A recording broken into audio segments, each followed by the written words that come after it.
हम लोग अब समझेंगे कंप्लीट ट्रीटमेंट और मैनेजमेंट स्नेक बाइट के ऊपर। इस वीडियो के माध्यम से मैं आप तक एक छोटा सा प्रयास करके आपके हेल्थ और आपके healthy life style, healthy habit और सोसाइटी में एक हेल्थ अवेयरनेस लाने के लिए इस वीडियो के माध्यम से छोटा सा प्रयास कर रहा है। तो चलिए अब ध्यान देते हैं कि इनिशियल मैनेजमेंट क्या होता है। जब आपको स्नेक बाइट हो तो इनिशियल मैनेजमेंट में क्या करोगे?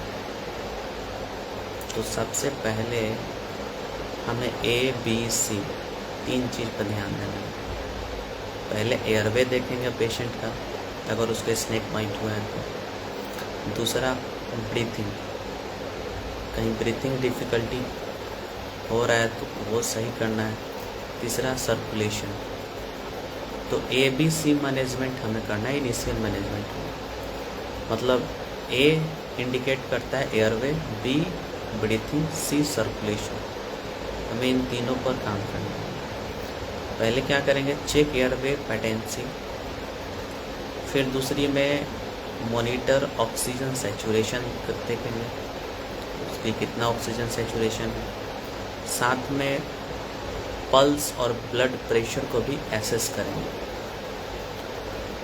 फिर इसके बाद आगे जो है, जो मेडिसिन इसके लिए जो बना है तो उस पर आएंगे, कम टू द पॉइंट होगा।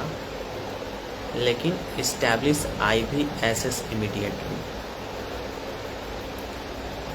अब आगे समझते हैं कि most important bedside test अगर होता है इन वाइपर बाइट में तो वो 20 minute whole blood clotting test इसको बोलते हैं, वो चीज़ किया जाता है।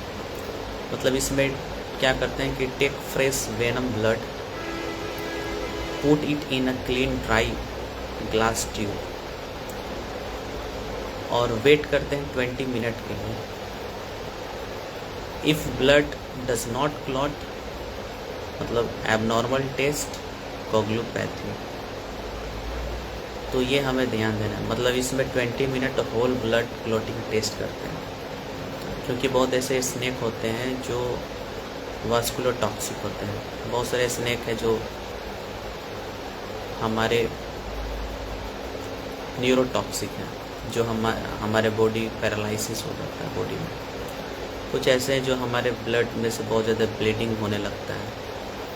तो इसके लिए हम लोग क्या करते हैं, 20 minute whole blood clotting test करते हैं। इससे हमें पता चल जाता है कि क्लॉट बन रहा है कि नहीं बन रहा है 20 मिनट में। सिंपल सी। आगे ध्यान देते हैं ASV मैनेजमेंट। इन सारा चीज़ करने के बाद ASV मैनेजमेंट होता है। मतलब इसका इंडिकेशन क्या है? इंडिकेशन ऑफ ASV ये पहले समझेंगे। देखिए, न्यूरोटॉक्सिक साइन ये हमें दिखे इंडिकेशन में, ब्लीडिंग मैनिफेस्टेशन हो, कोगुलोपैथी हो और साथ में प्रोग्रेसिव स्वेलिंग हमें देखने को मिलेगा। बहुत ज़्यादा स्वेलिंग भी होता है इस कंडीशन में। तो स्वेलिंग हो, कोगुलोपैथी हो, ब्लीडिंग हो, न्यूरोटॉक्सिक साइन हो, साथ में कभी कभी शॉक में चला जाता है पेशेंट, या फिर हमें एक्यूट किडनी इंजरी होने का साइन दिखे, AKI का साइन दिखे। तो ये हमारा जितना भी मतलब रहा है जो अभी तक बताया हूँ, तो सारा ASV का इंडिकेशन है।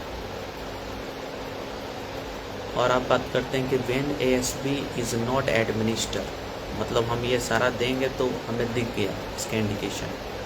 लेकिन अगर जब ASV इज़ नॉट एडमिनिस्टर, मतलब देते नहीं है, तब क्या होगा कि ASV इज़ नॉट इंडिकेटेड, वो नहीं दिखाएगा।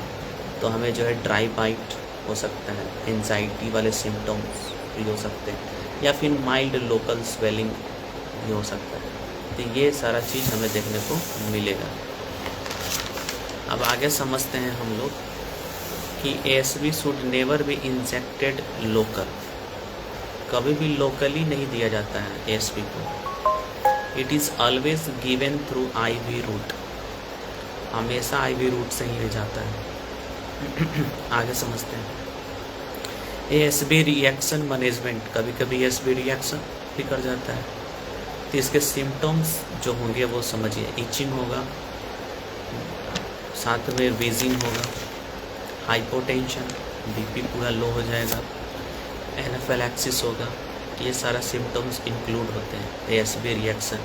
इन सारे मैनेजमेंट, ASB रिएक्शन मैनेजमेंट में ये सारे जो है सिम्टम्स इंक्लूड होंगे, तो हम समझ जाएंगे। ट्रीटमेंट में क्या करेंगे अगर ये सारा रिएक्शन हो गया तो IM देते हैं, एड्रेनलिन को IM देते हैं, साथ में एट्रोपिन और नियोस्टिगमाइन होता है उसको भी देते हैं। लेकिन पहले जो है एड्रेनलिन दिया जाता है, फिर जो है एट्रोपिन और नियोस्टिगमाइन दिया जाता है। न्यूरोटॉक्सिक स्नेक बाइट में AN ट्रायल किया जाता है। ये हमेशा ध्यान रखना है, जो एट्रोपिन और नियोस्टिगमाइन दिए मतलब इसको AN ट्रायल बोला जाता है। तो ये न्यूरोटॉक्सिक स्नेक बाइट वाले में काम आता है। ऐसे कोई भी रिएक्शन होता है तो हम एड्रेनलिन तो देते ही हैं, लाइफ सेविंग ड्रग इसको बोला गया है। तो फर्स्ट अगर ये कर देते हैं एड्रेनलिन, तो फिर एट्रोपिन देंगे, देन नियोस्टिगमाइन देंगे। अब specially useful in cobra bite में ये काम आता है, नियोस्टिगमाइन और एट्रोपिन।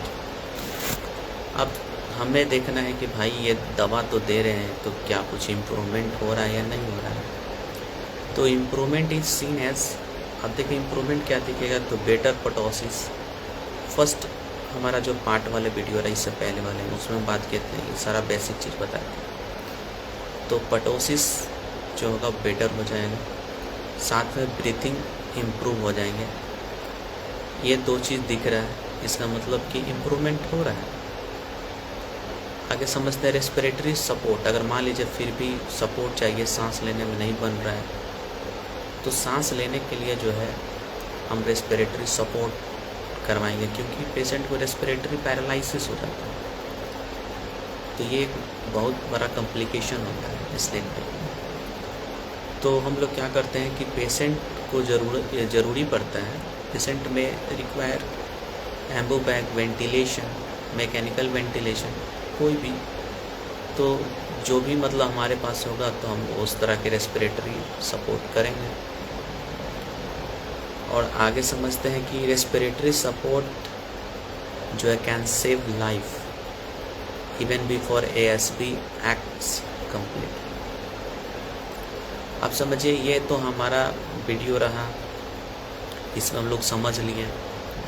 अब आगे समझते हैं, कोबरा बाइट तो समझ लिए, तो कैसे क्या करेंगे। लेकिन अगर किसी को रसल वाइपर काट लेंगे, मतलब वाइपर बाइट हुआ जो वास्कुलोटॉक्सिक करवाता है, ये वो तो रहा हमारा एक तरह से न्यूरोटॉक्सिक स्नेक बाइट के लिए मैनेजमेंट। लेकिन अगर वाइपर बाइट होता है तो उसके लिए कैसे मैनेजमेंट किया जाएगा जब वास्कुलोटॉक्सिक हो रहा है। सबसे पहले अब इसमें क्या करेंगे कि मैनेजमेंट में, वाइपर बाइट के मैनेजमेंट में हम ASB, IV fluid, blood product, if severe bleeding occurs तो ब्लड प्रोडक्ट को भी ज़रूरत पड़ सकता है, ठीक है। डायलाइसिस ज़रूरी है, क्योंकि ब्लड में टॉक्सिक कंटेंट हो जाएंगे, तो डायलिसिस का बहुत ज़्यादा रिक्वायर होगा। If acute kidney injury develop, अगर डायलिसिस नहीं करेंगे तो किडनी में भी प्रॉब्लम आएगा, और कितना फिल्टर कर पाएंगे, तो डायलिसिस की ज़रूरत पड़ता है। अब आगे समझते हैं कि अर्लीस्ट न्यूरोटॉक्सिक साइन क्या था। तो पटोसिस होगा, सबसे पहले पटोसिस होता है neurotoxic sign. Bedside clotting test, तो 20 मिनट का WBCT करते हैं हम लोग, जिससे हमें पता चल जाता है। अब आगे समझिए कि मोस्ट डेंजरस कॉम्प्लिकेशन इसमें हमें क्या देखने को मिलेगा। तो रेस्पिरेटरी पैरालिसिस। ये वीडियो में हम आपको न्यूरोटॉक्सिक या फिर वास्कुलोटॉक्सिक, ये स्नेक काटा है, ये स्नेक बाइट हुआ है, तो उसको कैसे मैनेज किया जाता है, उसके मैनेजमेंट के बारे में मैं आपको बताने का छोटा सा प्रयास किया। उम्मीद है कि आप सभी को अच्छा लगा होगा। आप सभी लोग लाइक कमेंट शेयर करें।